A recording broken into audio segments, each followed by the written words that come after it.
صحابہ کرام رضی اللہ عنہم کے دور کا واقعہ ہے کہ انہوں نے ایک مرتبہ شہر تستر کو فتح کیا۔ جب فتح مکمل ہوئے اور انہوں نے شہر کا دورہ کرنا شروع کیا تو ایک عجیب و غریب تابوت کے پاس پہنچے جس کے اندر ایک میت رکھی ہوئی تھی اور ساتھ ہی ایک رسالہ رکھا ہوا تھا۔ حضرت عمر رضی اللہ عنہ کا دور تھا، لہٰذا ان لوگوں نے فوراً ایک عجیب و غریب زبان میں موجود یہ رسالہ یا کتابچہ حضرت عمر فاروق رضی اللہ تعالی عنہ کی خدمت میں بھیج دیا۔ جب یہ رسالہ حضرت عمر فاروق رضی اللہ تعالی عنہ کے پاس پہنچا تو انہوں نے ایک صحابی کو بلوایا جو عبرانی زبان میں بڑی مہارت رکھتے تھے اور پرانے صحیفوں کا ترجمہ کرنے اور پرانے صحیفوں کو پڑھنے میں بڑی مہارت رکھتے تھے۔ حضرت عمر رضی اللہ تعالی عنہ نے اس صحابی کعب بن زید رضی اللہ عنہ کو فرمایا اس پورے صحیفے کا عربی میں ترجمہ کر دیں۔ جب انہوں نے ترجمہ کیا تو حیرت انگیز بات بتلائی کہ یہ رسالہ بالکل قرآن مجید کی طرح احکامات پر مشتمل ہے، یعنی ایسے احکامات جو بہت جامع اور معنی ہیں، اور اس کے اندر بعد میں آنے والی یعنی ہم لوگوں کے واقعات، حالات اور کیفیات لکھی ہوئی تھی۔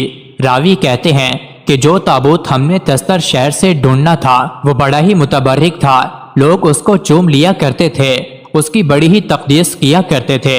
اگر کبھی قحط سالی ہوتی اور بارش کا کوئی امکان نہیں ہوتا تو اس کو کھول دیتے، اس میں موجود میت کو دیکھ کر فوراً آسمان پانی برسانا شروع کر دیتا۔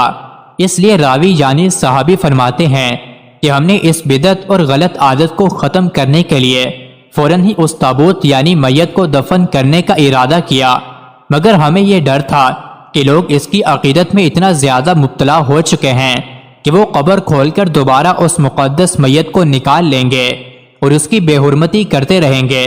چنانچہ رات کے اندھیرے میں ہم بہت سارے لوگوں نے مل کر ایک جگہ پر 13 قبریں کھودیں۔ ان قبروں میں کسی ایک قبر میں اس میت کو دفن کر دیا گیا، حتیٰ کہ اب ہم کو بھی معلوم نہیں کہ ان 13 میں سے کون سی قبر ہے جس میں میت دفن ہے۔ اس راوی صحابی سے کسی نے پوچھا کہ کیا آپ کو معلوم ہے کہ یہ میت یعنی یہ شخص کون تھا، اس کے اعمال کیا تھے اور کیوں اس کو مقدس جانا جاتا تھا؟ انہوں نے کہا کہ یہ حضرت دانیال علیہ السلام کی میت مبارک تھی جو اللہ کے نبی تھے۔ ان کے بارے میں رسول اللہ صلی اللہ علیہ وسلم نے یہ ارشاد فرمایا تھا جس کا مفہوم کچھ اس طرح ہے کہ حضرت دانیال علیہ السلام نے جب امت محمدیہ کے لیے اللہ کی رحمتیں اور برکتیں سن لیں تو انہوں نے دعا مانگی تھی کہ ان کو بھی امت محمدیہ میں دفن کیا جائے۔ چنانچہ اللہ تعالیٰ نے اس کا انتظام کیا اور میرے لوگ ان کی تدفین کریں گے۔ حضرت دانیال علیہ السلام کے تابوت کے ساتھ ایک انگوٹھی بھی ملی تھی جس کو مشہور و معروف صحابی حضرت ابو موسیٰ اشعری رضی اللہ عنہ نے اپنے پاس رکھ لیا تھا۔ اس پر 2 شعر بنے ہوئے تھے جو بڑے عجیب و غریب تھے۔ ابن ابی دنیا نے اس شعر والی انگوٹھی کے متعلق بیان فرمایا ہے کہ یہ حضرت دانیال علیہ السلام کی طرف منسوب ہے۔ حضرت ابو موسیٰ اشعری رضی اللہ تعالی عنہ اس بارے میں وضاحت فرمایا کرتے تھے کہ جب حضرت دانیال علیہ السلام پیدا ہوئے تو اس وقت بادشاہ کو کسی نجومی نے کہا تھا کہ آپ کی سلطنت میں ایک ایسا بچہ پیدا ہوگا جو آپ کی بادشاہت کو تباہ و برباد کر دے گا۔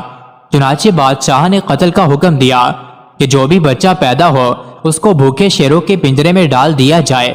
جب حضرت دانیال علیہ السلام کی پیدائش ہوئی تو بادشاہ وقت کے حکم کے مطابق اس نومولود بچے کو بھی رات کے وقت ایک پنجرے میں ڈال دیا گیا جس میں شیر اور شیرنی بھوک سے تڑپ رہے تھے۔ جب صبح کا وقت ہوا تو دانیال علیہ السلام کی والدہ وہی پنجرے کے پاس ہی موجود تھی۔ انہوں نے دیکھا کہ بچہ تو صحیح سلامت ہے اور عجیب چرچا ہو گیا کہ رات بھر بچے کو دونوں شیر مل کر کھیل کھلاتے رہے۔ اسی واقعے کو یاد رکھنے کے لیے حضرت دانیال علیہ السلام کی انگوٹھی پر 2 شیر نقش کروائے گئے تھے۔ مزید ایسے ہی ویڈیوز کے لیے چینل کو ضرور سبسکرائب کریں۔